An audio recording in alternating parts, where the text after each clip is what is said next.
Alright, let's just wing it. So sometimes I just enjoy going through some of my old games in the library. And, Half-Life 2, it's one of the older ones. I remember when it came out in 2004, and I was still in high school.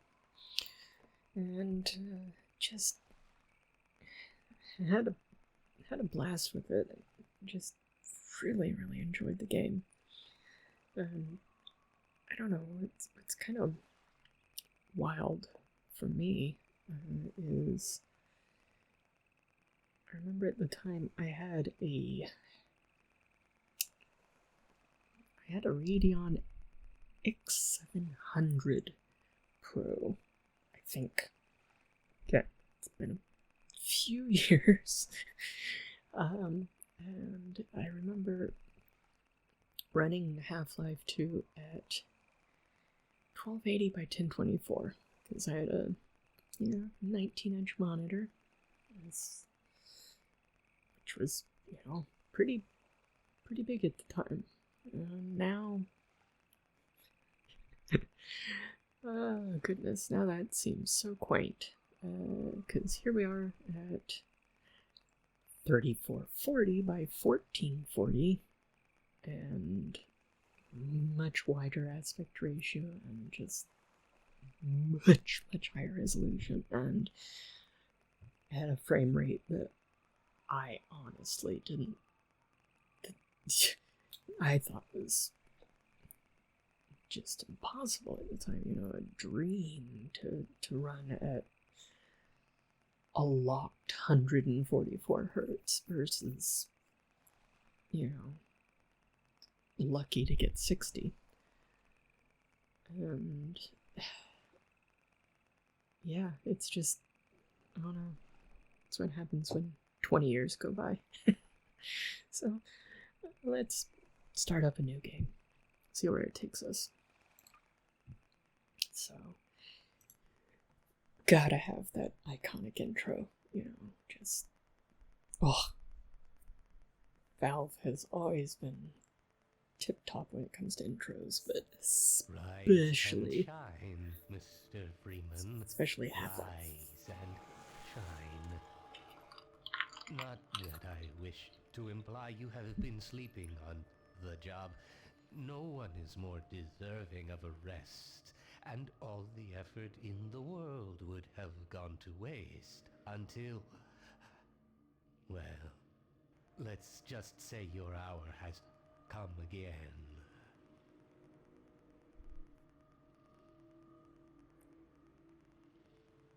The right man in the wrong place can make all the difference in the world. So wake up, Mr. Freeman. Wake up and smell the ashes. Yeah! I have played this so many times that I can pretty much cite that entire scene verbatim. Nostalgia, eh? But that kind of goes for Half-Life in general for me. I played these games so much, and I still find so much enjoyment out of them. And yeah, Welcome. Welcome to City 17. just You have chosen, it's not the best looking to game to one of our anymore, finest remaining urban centers. but I thought so much of it City 17 that I elected to establish the my aesthetic administration here is just in the citadel on so point. thoughtfully It provided just by our benefactors. I've been proud to call City 17 my home. it's So, it's whether you are here to stay or kind of timeless. It's a very visually appealing game, even if it is very old. I mean, we're 20 years old. I know, 19 years old, but it's,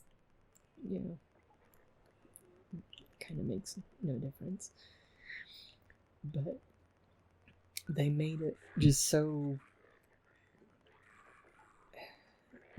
the art direction was excellent, and that's really what makes a game timeless, is having that quality to it of the art direction is just so good that you just kind of fade away into the world. You don't have to have the most advanced, prettiest game to do that. Another one that I think of that way is even older, Super Mario 64.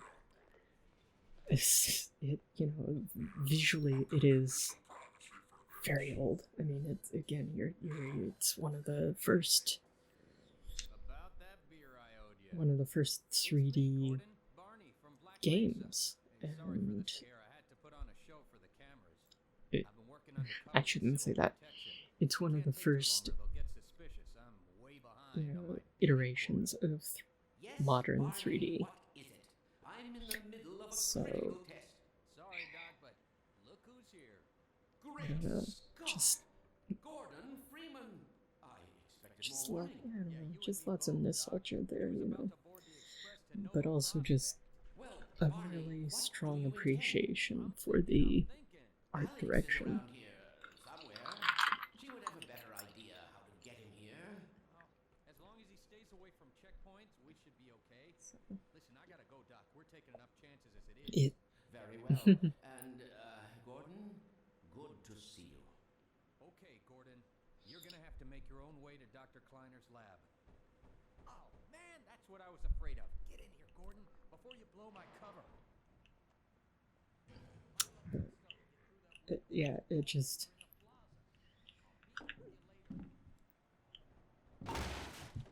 visually,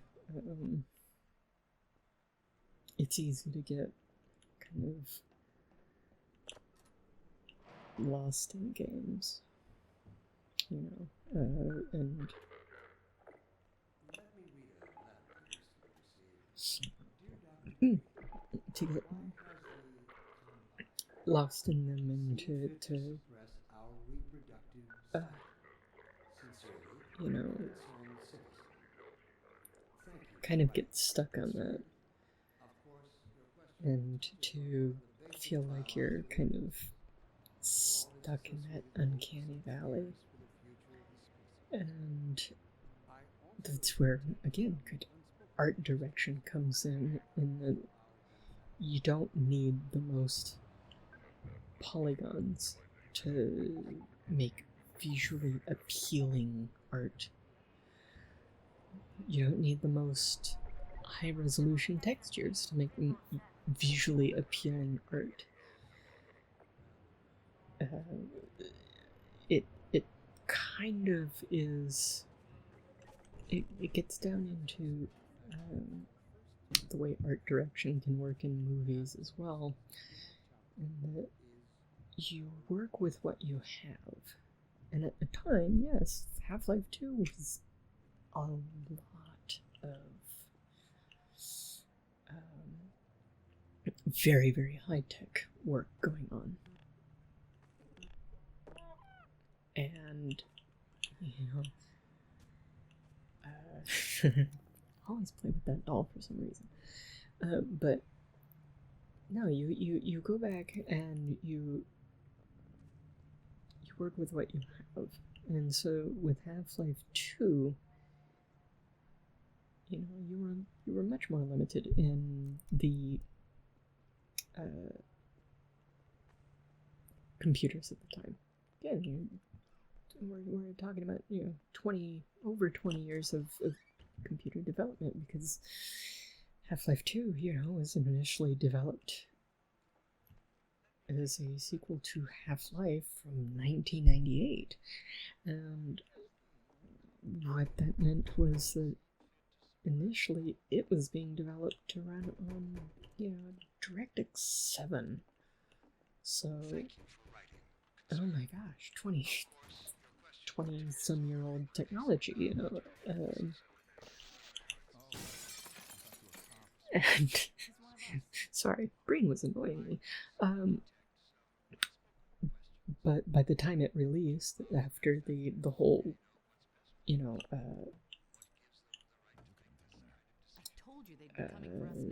beta leak that occurred in, gosh, what was that, 2002, 2003? And they rewrote the game and it became DirectX 9 native, which was, you know, the hot stuff for 2003, 2004. And, you know, just kind of wild. And so, you know, computers back then, you were talking half a gig to maybe 2 gigabytes of memory. If you were, you know, you had a good computer. You had 2 gigabytes of RAM. And then you had your graphics card, and a lot of those were still, gosh, you still had cards coming out that were 64 megabytes. Mind you, a lot of the, you know, nicer ones were 128 megabytes, 256. You know, because it was right around the time of the, let's see, X800 series from ATI, and the, gosh, what was it? It was the 6000 series from NVIDIA. Those were the new cards at the time, and so, which is much more limited. Dr. Freeman, I presume. But if you work with it, oh dear. Not quite made for such a wide aspect ratio, unfortunately. See her hand going all invisible there.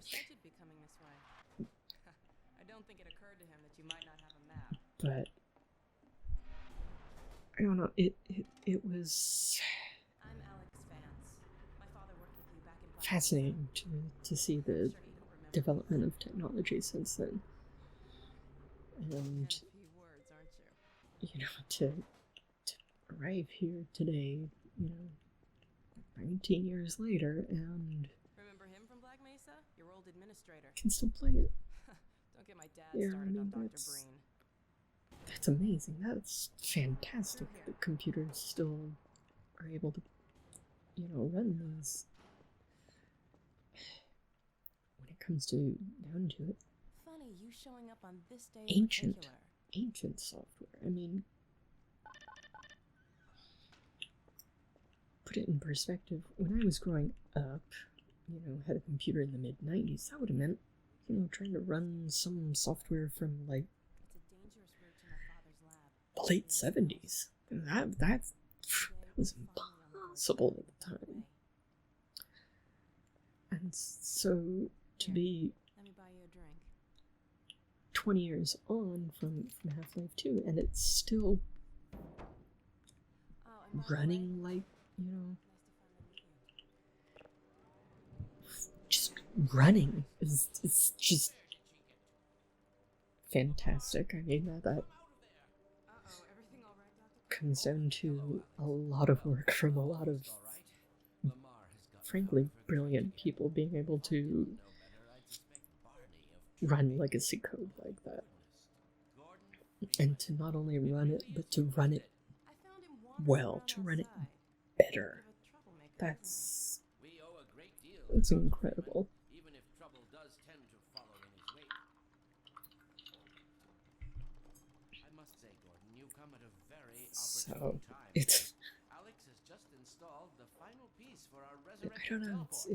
It's fascinating to me, to the development of computers.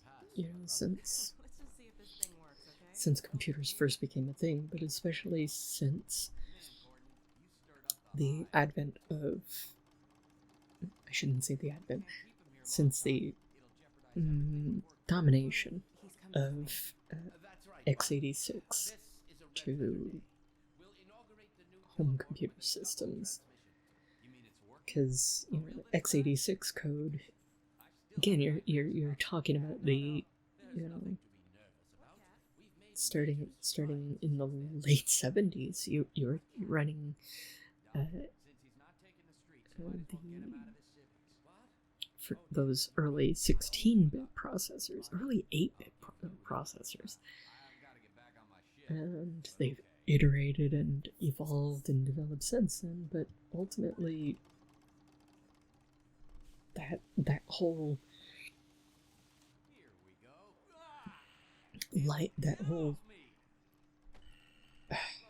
legacy of x86 is with us today and will be with us for the foreseeable future, and that's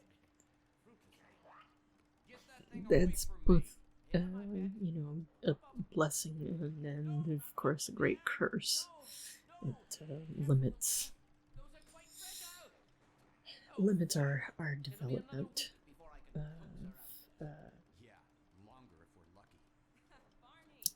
of computers. It's victims of our own success, at least our own in the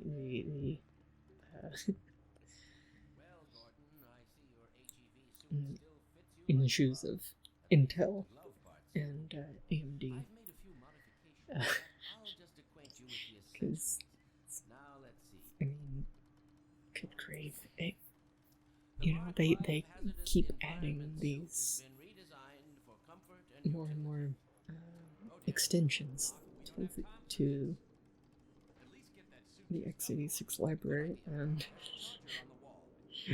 you know, it started out as 8-bit, then it became 16-bit, and 32-bit, and now it's up to 64-bit. You know, it's just wild, especially the fact that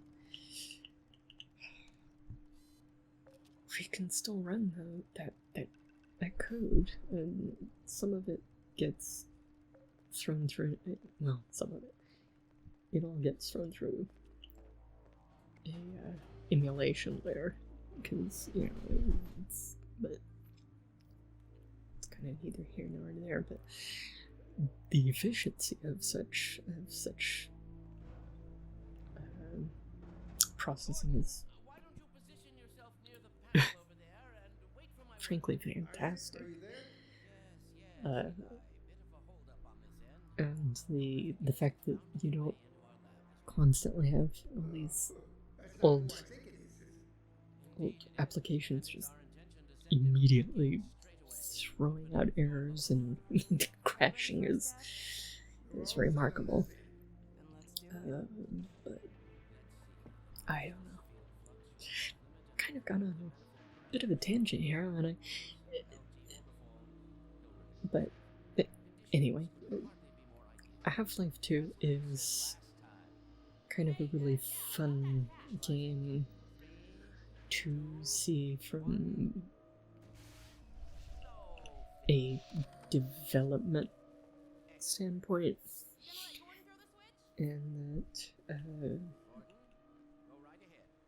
it's had, you know, years of updates,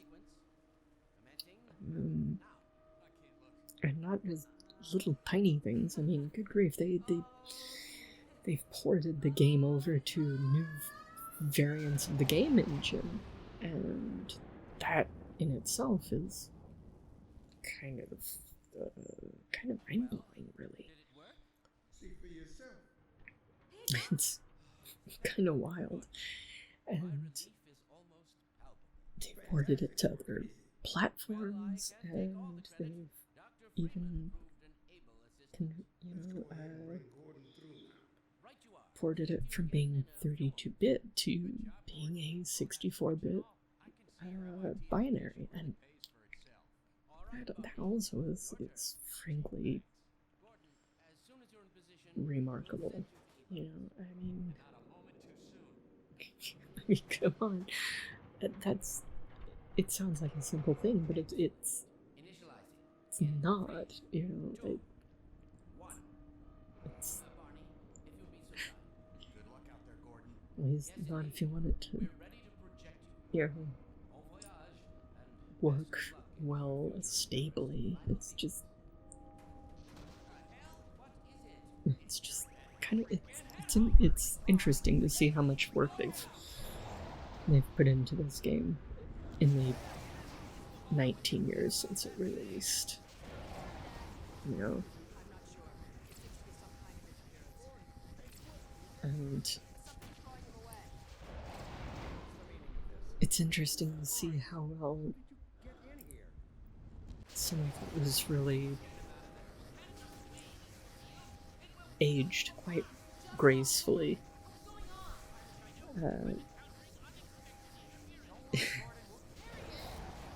Some of the, you know, character animations, things like that, some of those feel old. They feel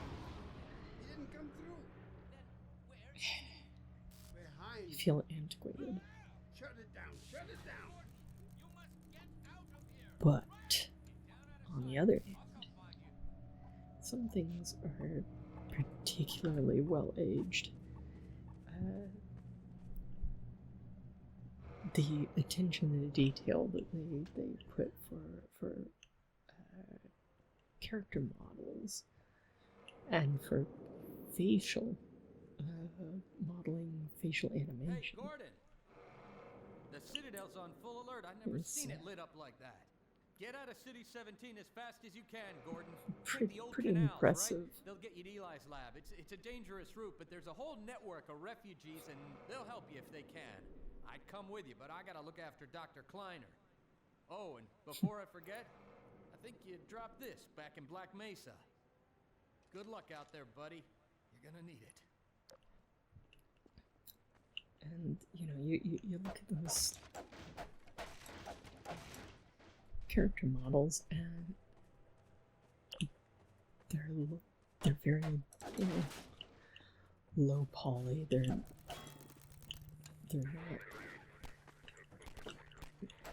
you know,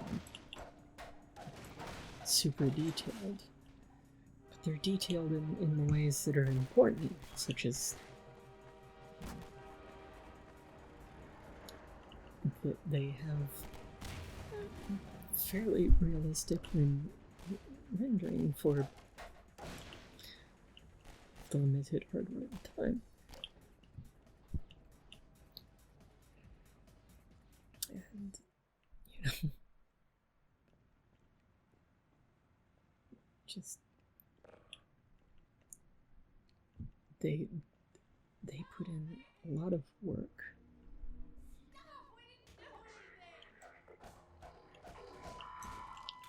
There. They'll be looking for you now. You'd better run. There's nothing else you can do here. And so it feels coherent, it feels cohesive to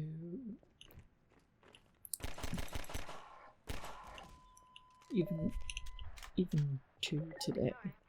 It feels unified. It feels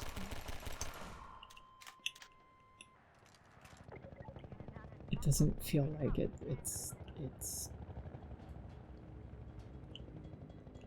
horribly aged, you know.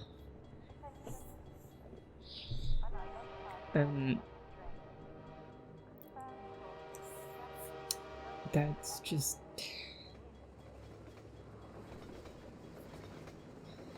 that's where, you know, you can really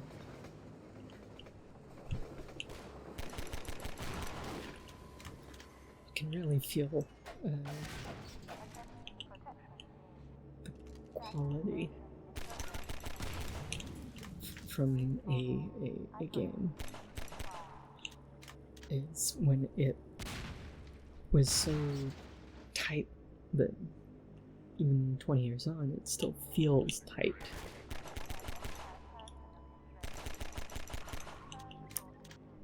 You know, there are plenty of games I played between the release of Half-Life 2 and today that... Oh, there. Thank you. There's plenty of games that have come between that feel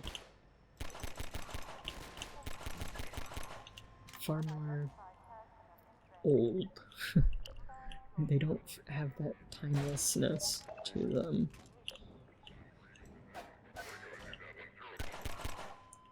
They're games that I don't want to run through again. You know?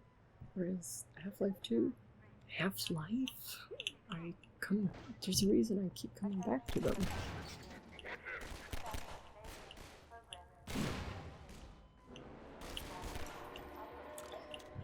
And that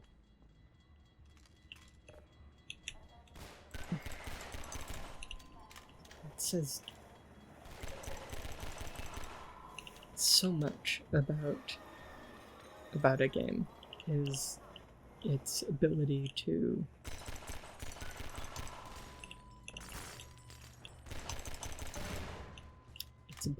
hold on, its staying power for relevancy, and you know, again, it brings me back to games like Super Mario 64, where it's a very, very tightly polished game as well. You know, it wrote the rule book for 3D platforming,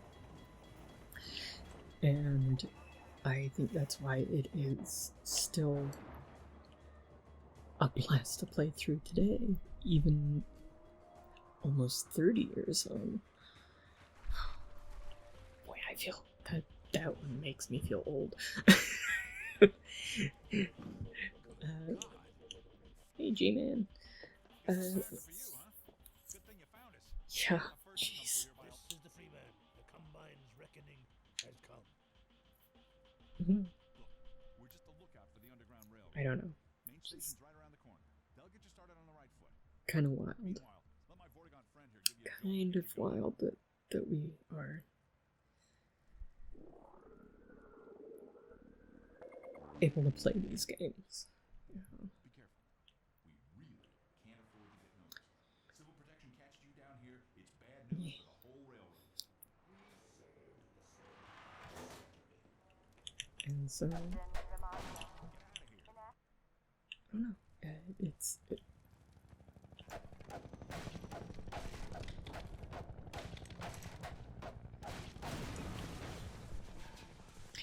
See, I remember this point, this bridge, wooden bridge here, when it would explode on older systems, there was a hitch. It would hit the frame, hit the game's frame rate just enough to be noticeable when all these pieces broke, and from the physics collisions and particles and everything, and now it's completely smooth, and it took me a while. It took me a few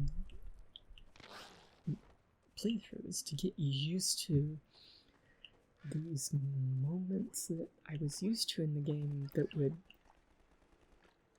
you know, that it would be the one point where it wouldn't be smooth, and now it is smooth, and that's kind of wild.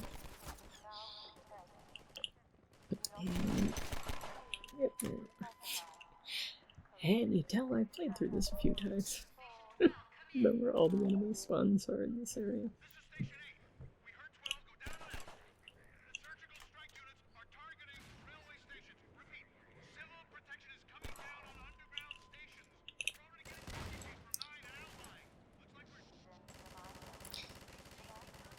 But yeah, kind of wild. But you know, there's that one. So, at you.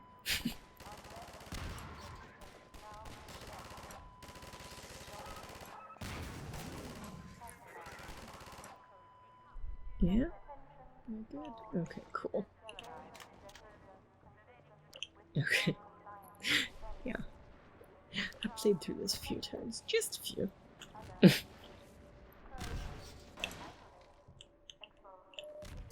And, yeah.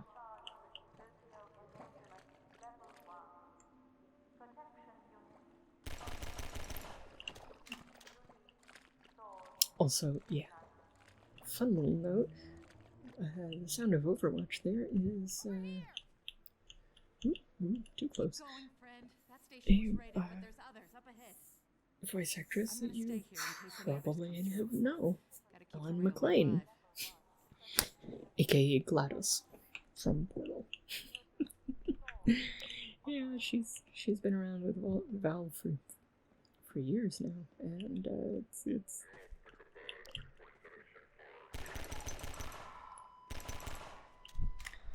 neat to it's always, I don't know, it's always fun to hear voice actors, you know, and their different parts. I was wondering what was keeping me below.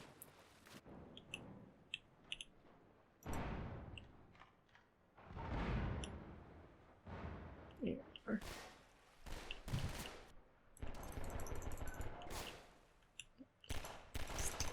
There.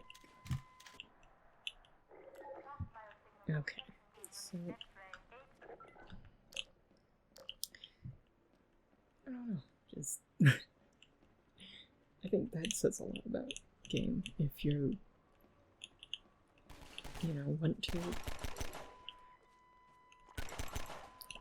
want to replay it over and over again, that it doesn't get old.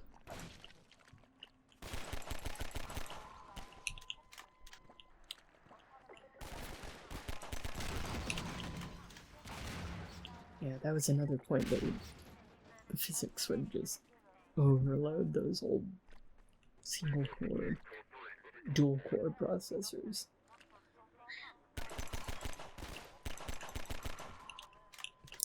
Today,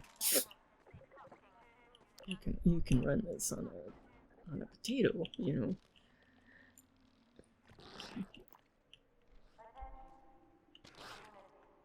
Anyway, it's just a lot of fun.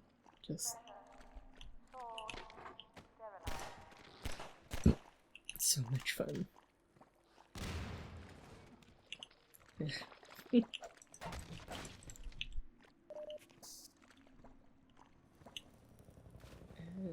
yeah, I know about that face. I'm not gonna get into it. I'll let someone else go into that one.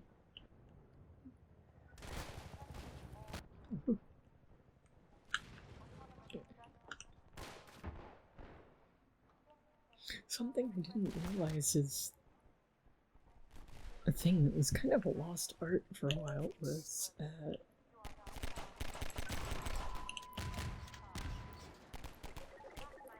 crouch jumping.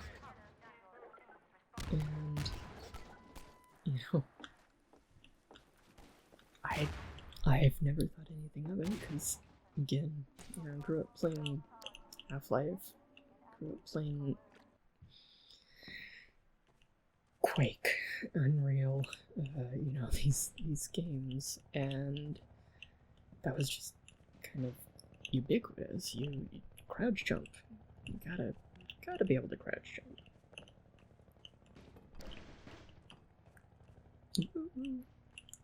But apparently that's kind of a thing that's not a thing.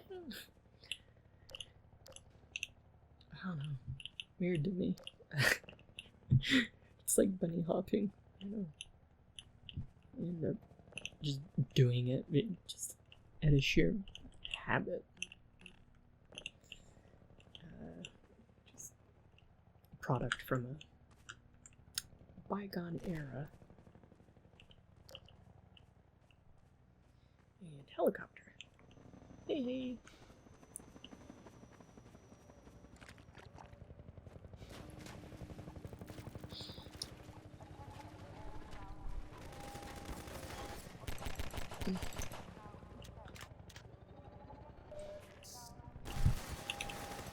Hey, stop that.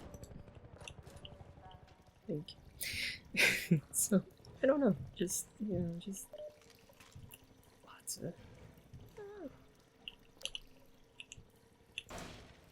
lots of things that become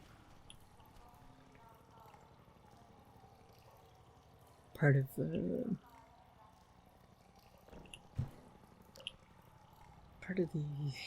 DNA of future games, and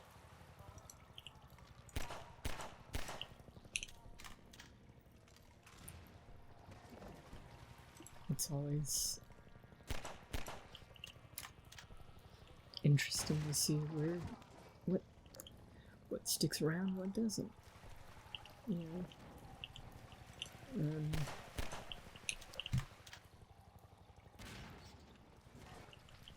that's most, at least with Half-Life. A lot of things that it did kind of stuck around, and I think that also kind of tells a lot about a game, is that kind of a legacy. So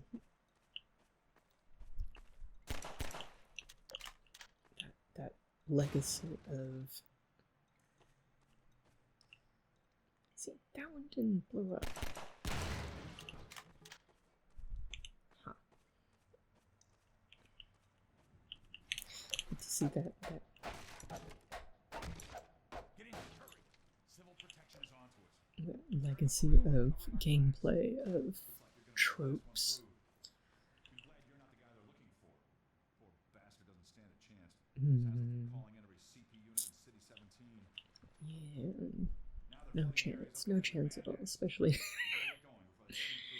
not someone who's been playing this for so many years.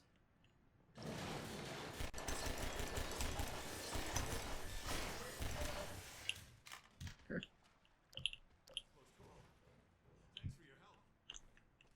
No worries.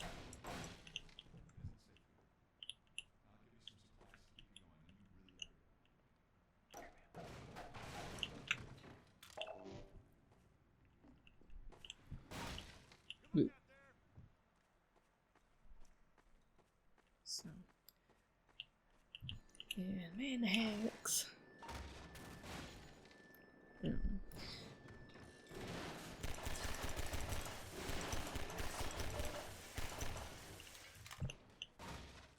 I never really had issues with the man hacks. They always were kind of there. You know, very early enemy. Nothing difficult. So you can grab them with the gravity gun. Hold them out in front of you and slice up things in front of you, which is interesting. Kind of a fun trick. Use your enemy to get at your enemy. But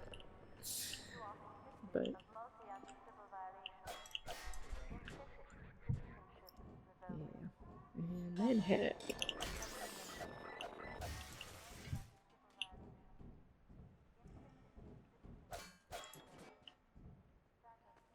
Got it going. So I remember way back, with release, I should say. I remember the Metrocop would spawn out here while I'm still in this room, and it meant that I would pop him off right from here. But they switched the triggering up, and so now he doesn't spawn until I get here.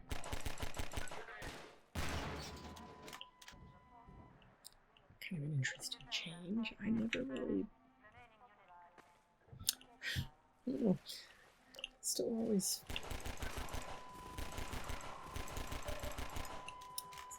kind of feel like I half expect him to, pop up there.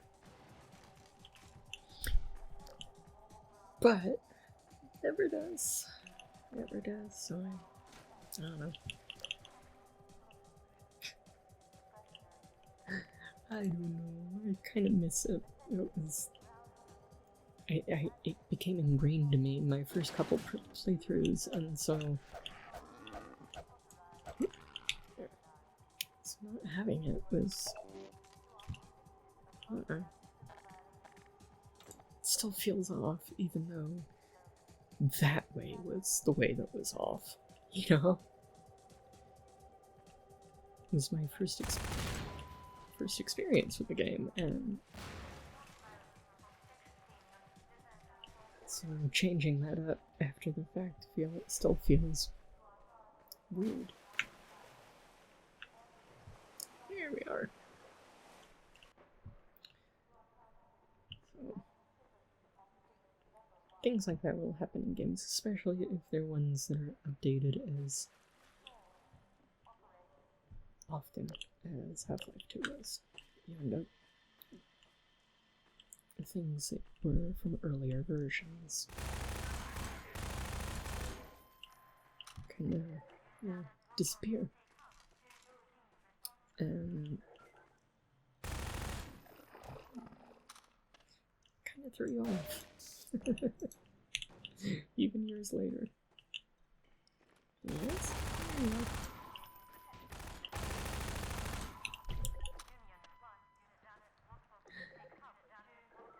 Well, I should have changed the difficulty, but whatever. Don't care. Mostly just reminiscing rather than, playing for a challenge. Oh. Oh.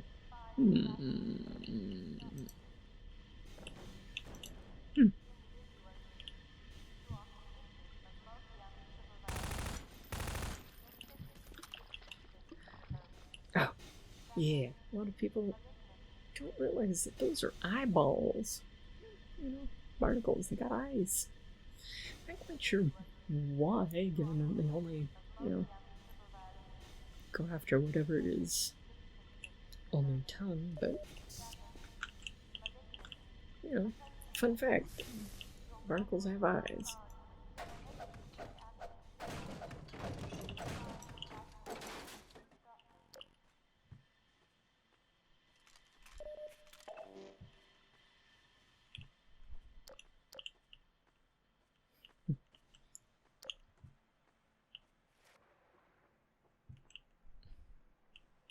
And oopsie doopsie.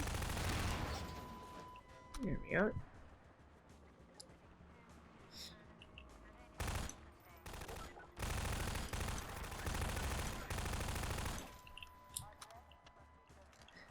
And it's little things like that you find out over the years, like when they pop down from the ledge while they're in that animation, can't hit them.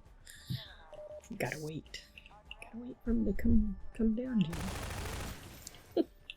Which I think is kind of funny. It's like, okay,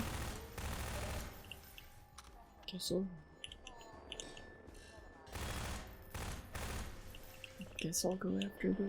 Ooh. Calm down. Here.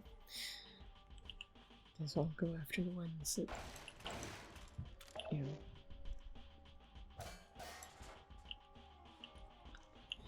aren't invulnerable.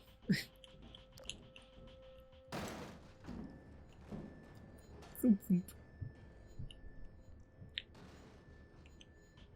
And what? Get out of here. Hey. Oop, oop. Here. Pop, pop, pop, pop, pop, pop. It's like popcorn, It's got stuck there for a moment.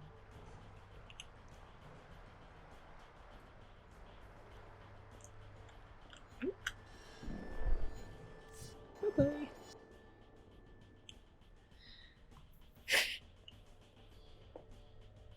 Yeah, I don't know.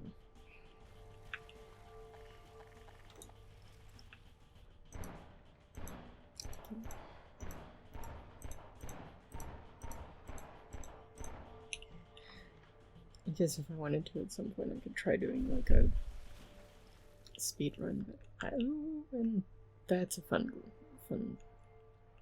glitch that happens. You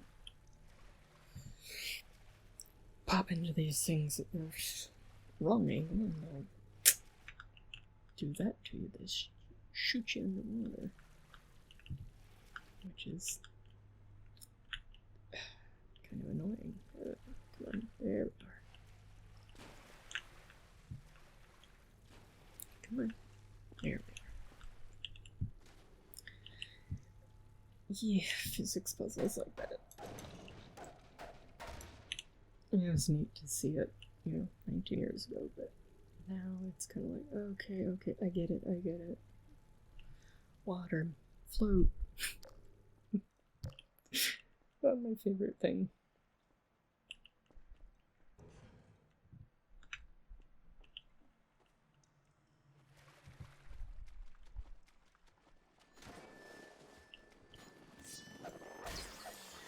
Come on. Okay.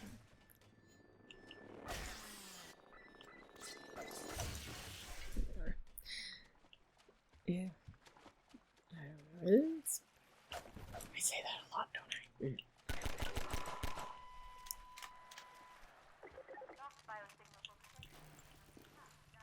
Damn, my eyeballs.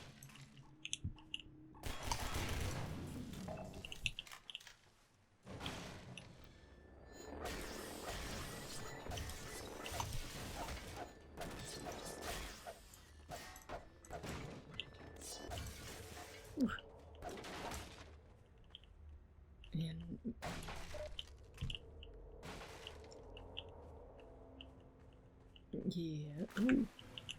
Let's see. There is a physics glitch that can happen in this area that...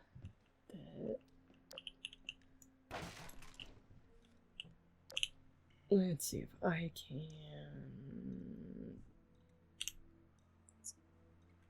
Wait. There we are. Okay, let's see if I can do this. So if I do...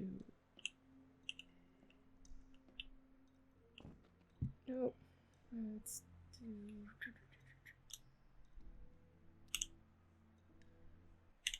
Here. Couldn't remember which of the hotkeys was it. But you get right here and... see, I almost did it.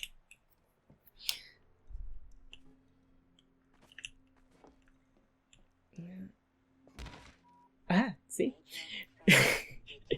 It counts as a really, really high fall from there. If you get kind of wedged between the floating piece of metal there and the wall, and you end up... I've had numerous times over the years where I've had that and it kills me. It's such a stupid way to die, but it has happened numerous times over the years. Hey, you're Freeman, aren't you? We got word you were coming. You got here at a bad time.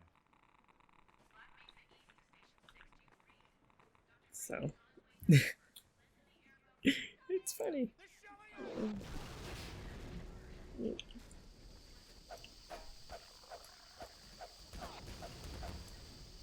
Got him.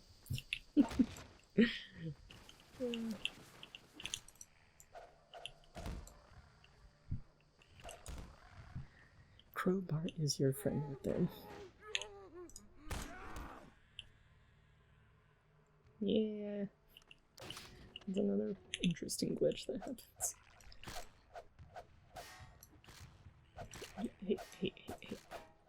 Calm down.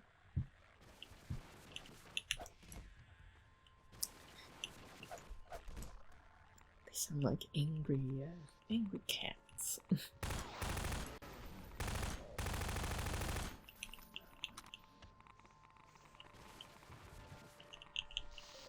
Ooh.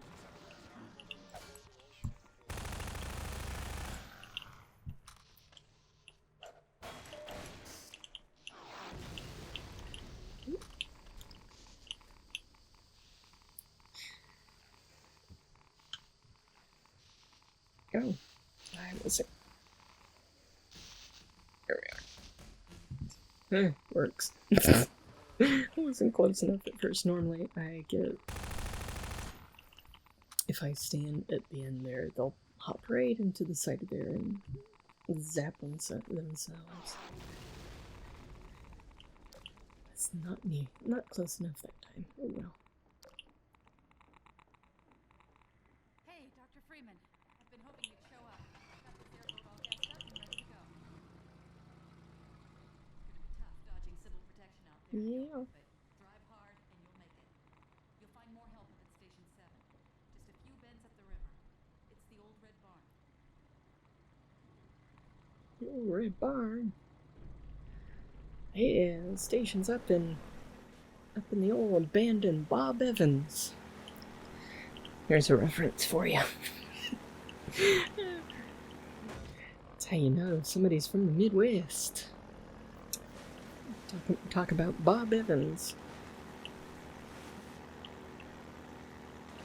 For those of you who don't know, it's a restaurant chain. They're all about that. Down on the farm. That's the way they describe their food.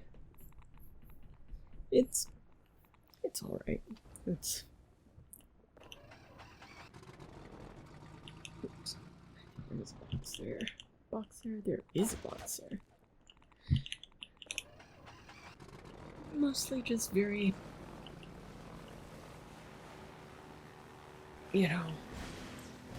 inoffensive food. What I mean by that is it's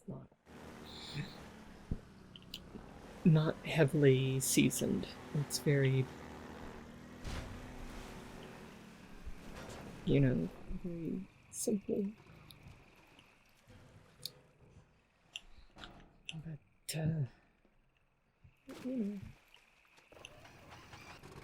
decent stuff.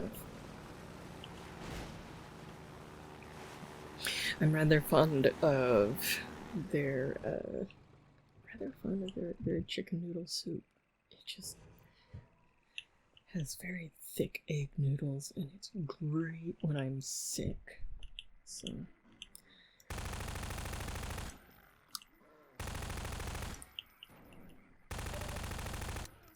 But, don't live in that area anymore, so. Womp womp womp. No more Bob Evans chicken noodle for when I'm sick. That's okay.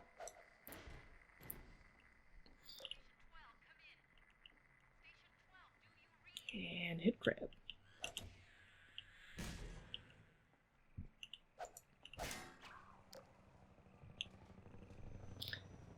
Also, did you catch it? G-Man was standing up here. Well, actually up there. When I came out of the, come on. Yeah, when I came out of the, tunnel right there. He was standing right there. So, again, almost like I've played this a few times.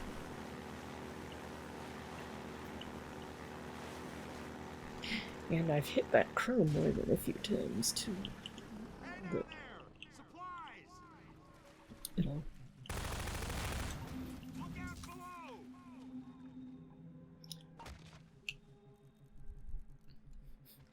Yeah, that crow flies out, and sometimes it gets a little stuck. And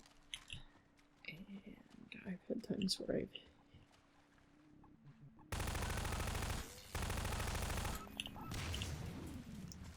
hit it. Just be jumping over the ramp, and I hear the squawk. It's like, oh, poor crow.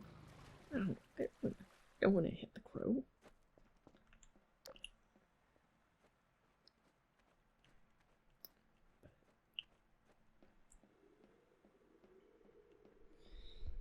It's fun. You know, sometimes it's nice to just shoot through a game that you've thought through, that you've shot through so many times that you just kind of know.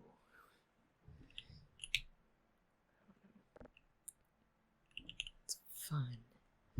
Just be able to fly through and not have to. You don't have to think. You can just react. You can just do.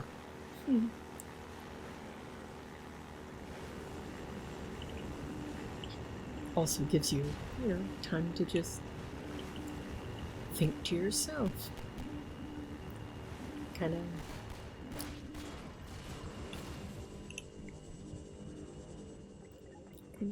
just have different kind of fun.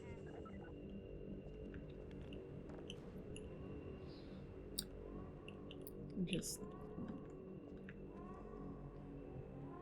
flow through the game, and you're not trying to beat it in a certain time. You don't have to really pay attention to the story or anything, because you've heard the story.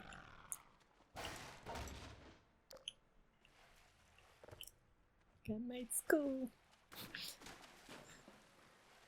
Hey, I'm on legendary difficulty. Or something. Since gotta grab the skulls in Halo, right? I've never bothered with that, but I guess it's a thing. I don't know.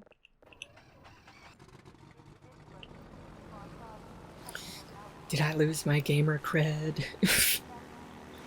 I don't care. I don't care if I'm playing through an old shooter that starts with H. It's gonna be Half-Life. It's gonna be Half-Life 2.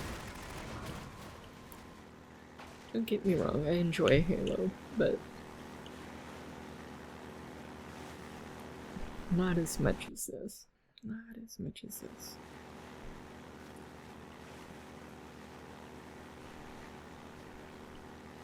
Just, I don't know, just so much more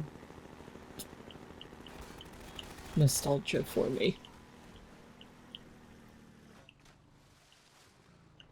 Yeah, not to say I didn't have Halo CE back in the day, which is always fun. But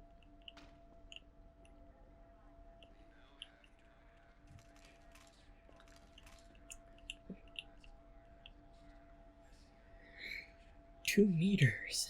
That is tall. If I were on this wall, I would be right, about there. I am short.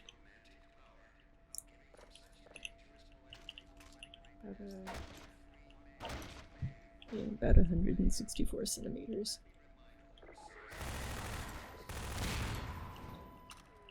Or like, what is it? 5 foot. 5'5".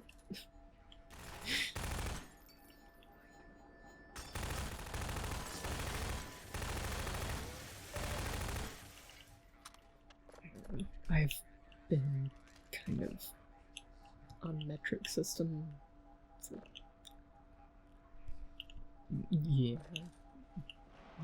well over 10 years now, so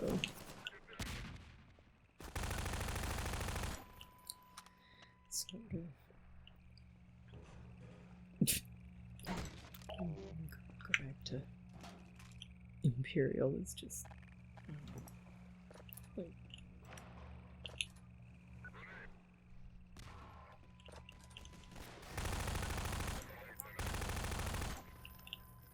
Imperial is just weird. Why are you measuring things in feet and inches and ounces and pounds and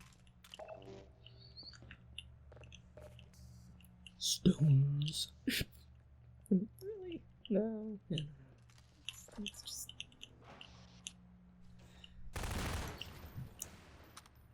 It's just, do thing powers of 10. Super simple.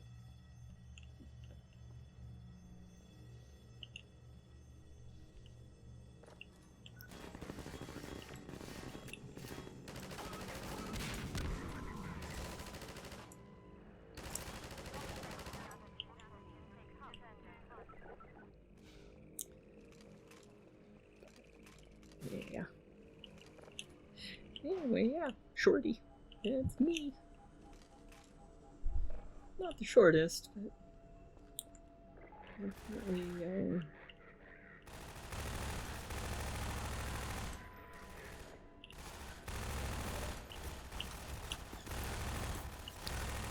hey.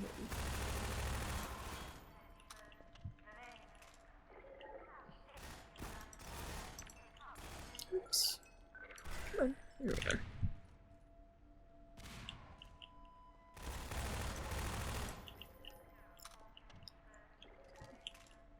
I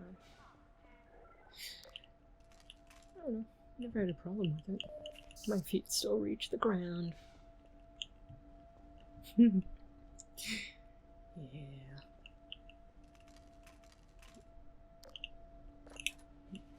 Dumb jokes. Gotta love dumb jokes.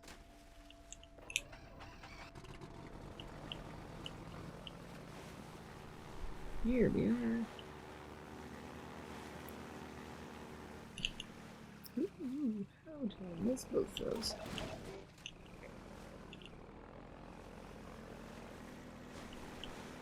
Then...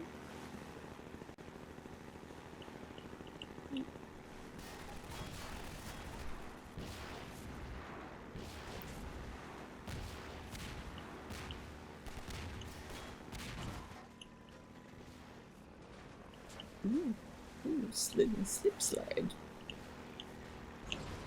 Ooh. Really slip sliding. Come on. And Digity dodgity. You can't hit me.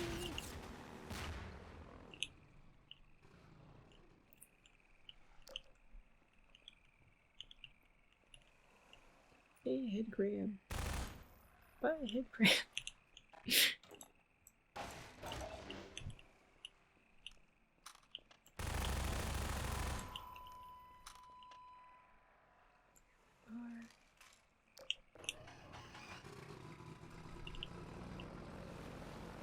And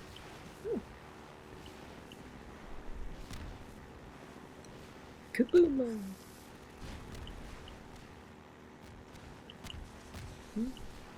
Watch out for flying cars. Hey, stop that.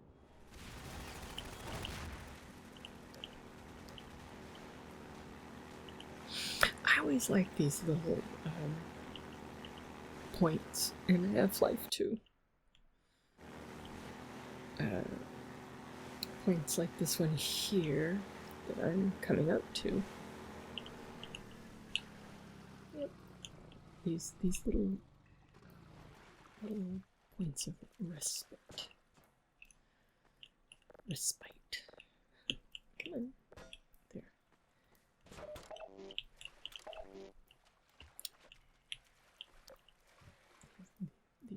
These areas that there's no enemies, you're just kind of alone to the world. I don't know. It was nice.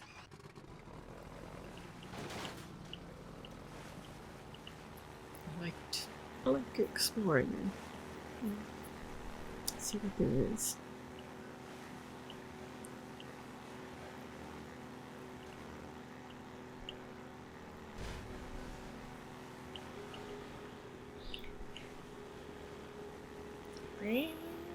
Wow.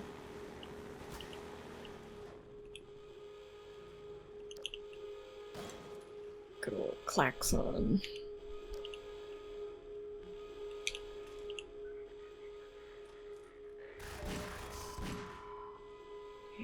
more.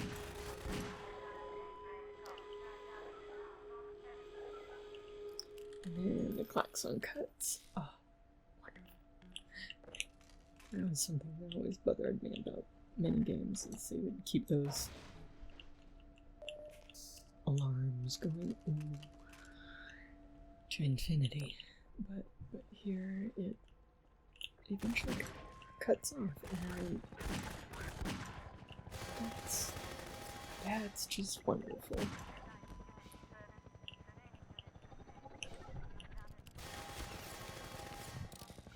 I don't need to hear a klaxon going off for 20 minutes, you know?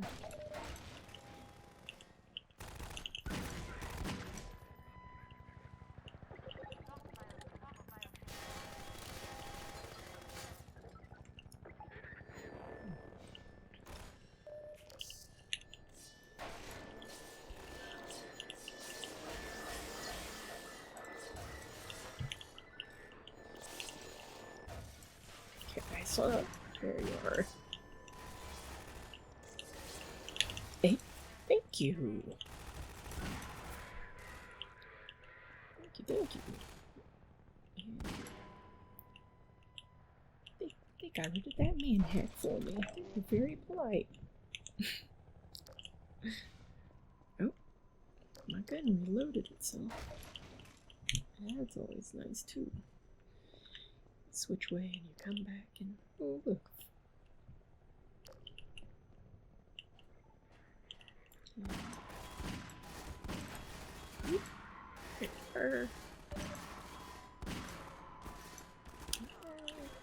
You can't hit me.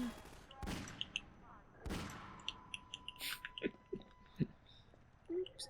You can't hit me. I'm behind a post.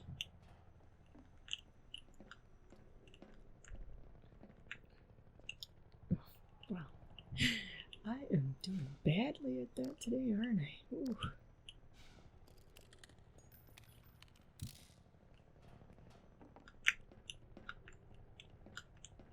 Here we are, and boom. And shoot through the window. Yep. Hey. Angry helicopter.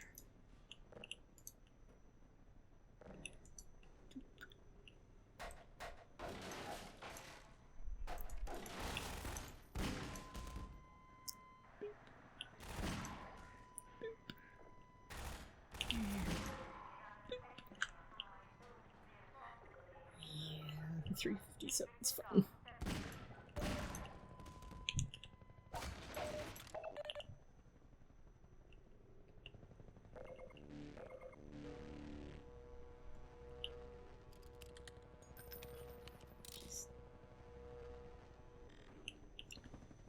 Sometimes it is just, yeah. Ooh. Well, thank you.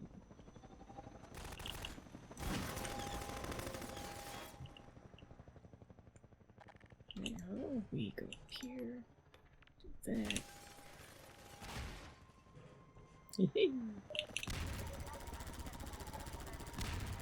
And duck and cover. You know, like the nice old turtle. There's a reference for you. So, duck and cover was that was a depressing little cartoon. It was a cartoon made in the, gosh, I think it was the 50s for nuclear attack drills for school children. To duck and cover under your desks, because, you know, being under a desk would protect you from that. It was all about, you know, the illusion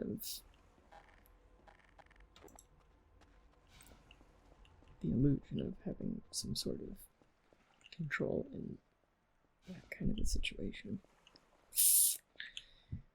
Not really a real way to do that. Very dark. Very, very dark.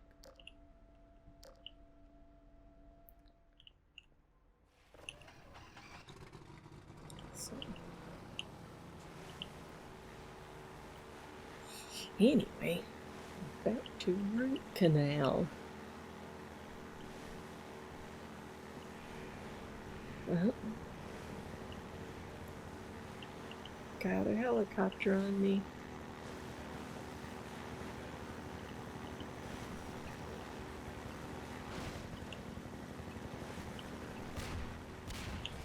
Ooh, wow, nailed it.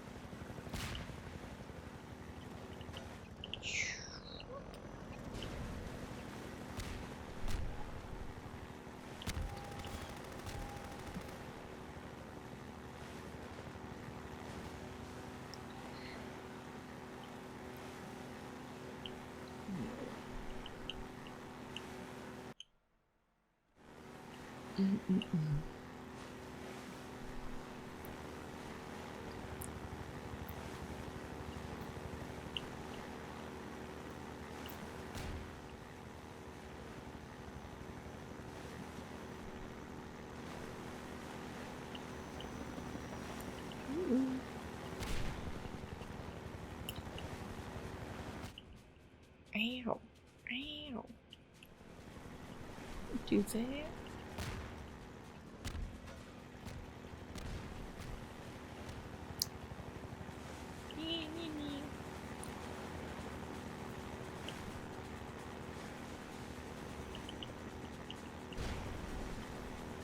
And take a quick detour.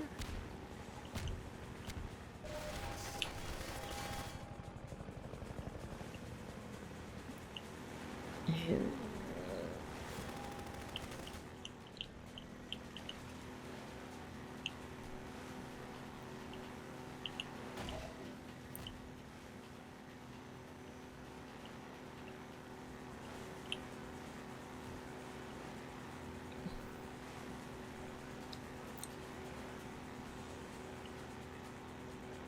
always like the music. There.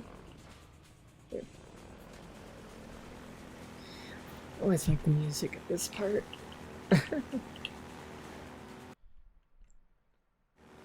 Okay, there it's gone.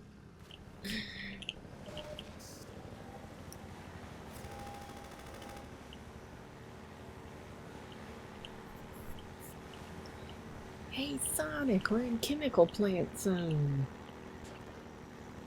Oh no!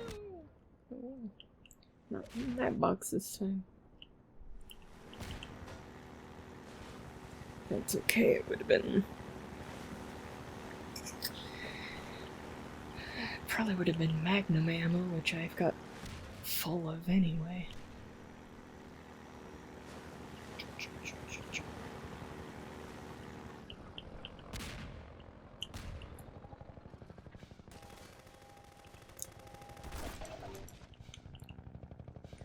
Alright, zoom down.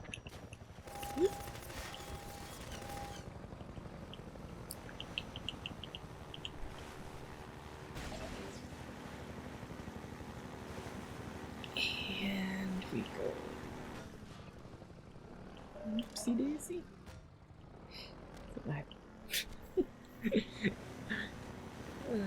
Gotta get all those items. Even if I don't need them, gotta get them.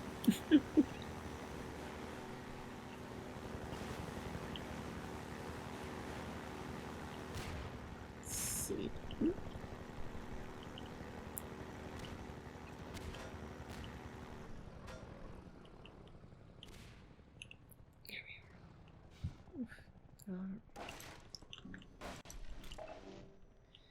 So here you think, oh, I'm protected.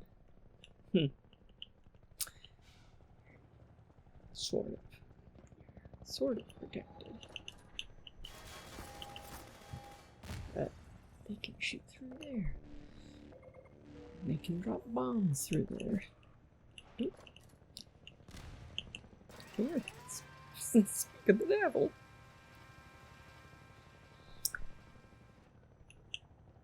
Yeah. Go down here.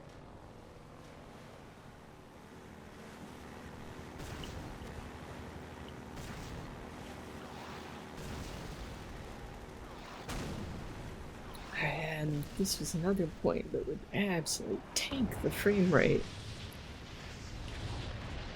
Was all the smoke and debris from that chimney breaking. Back in the day in Gary's mod, people would use that to crash the game.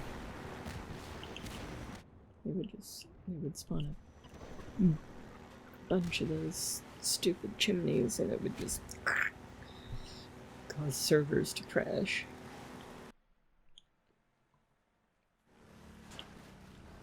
So that wasn't fun. And zombie. Yay.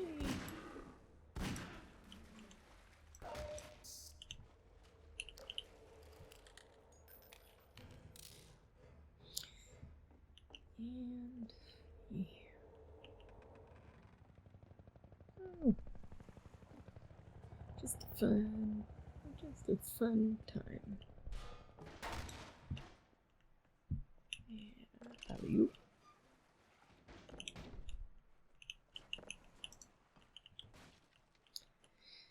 But I think that's a good place to stop. Just stop at this little point of respite. This little area. It was always one of my favorite stopping points because it felt like, yeah, I made good progress. I got a good ways into the first chapter. Now I can take a break, come back later. And I think that's what I'm gonna do here. Hopefully you had fun. I did.